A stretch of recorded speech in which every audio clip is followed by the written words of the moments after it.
এমনি এমনি নবীর সাথে যা বারা ইমানের জান্নাতের অধিবাসী হয় নাই। সুবহানাল্লাহ। এমনি নবী আর জান্নাতের সুসংবাদ দেয় নাই, এমনি নবী আর মসজিদে নববীর মুয়াজ্জিন বানায় নাই। কবি বলেন রুসমে আজা রহে গায়ে রুগে বেলালি না রহে ফলসফা রহে গায়ে লেকিন ইমাম গজ্জালি না রহে গায়ে।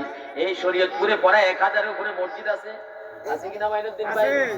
1000-এর উপরে মসজিদ আছে। হাজার হাজার মসজিদ হাজার হয়, বেলালের সেই সুর কি বাজে।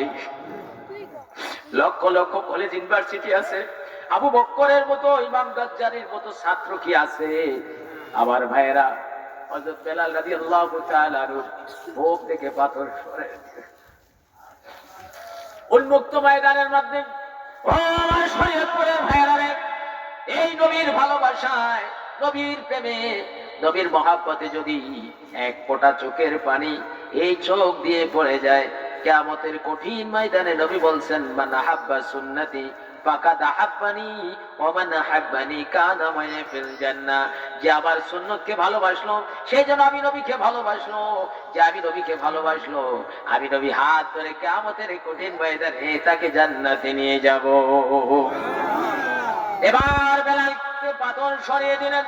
পাথর সরানোর পরে হযরত বেলাল রাদিয়াল্লাহু তাআলা দুই পায়ের মধ্যে দুইটা রশি বাঁধলেন, রশি বেঁধে দুইটা ঘোড়ার সাথে লাগিয়ে দিলেন, দুইটা ঘোড়াকে তাড়িয়ে দিলেন।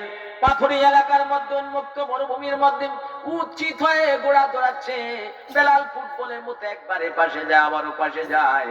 বেলালের ক্ষত বিক্ষত চামড়া ছিঁড়ে গেল।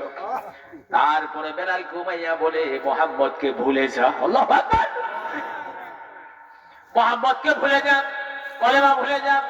বেলাল ভুলে নাই।